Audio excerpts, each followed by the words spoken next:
అందరికీ నమస్తే అండి. మా పిల్లలు 8వ తరగతి పిల్లలు పద్యాలు చెప్తామంటున్నారు. చూద్దాం ఎలా చక్కగా చెప్తారో చూద్దాం. మొదట ఇదేసి వస్తున్నాడు. ఆ పేట పెట్టుకో ఇదేసి నువ్వే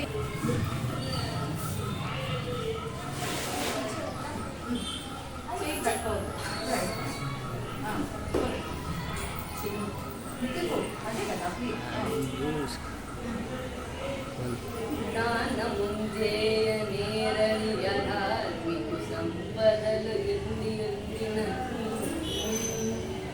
దానే ఫలాయ నంబగుట తథ్యము ఊరుగుండ్రాను రాచినన్ దాని ఫలంబు దూరక వృధా పడి హోవవే ఎండి గాలిచే గానలలోననేమిటి కిందాక యభోజ్యములౌట భాస్కరా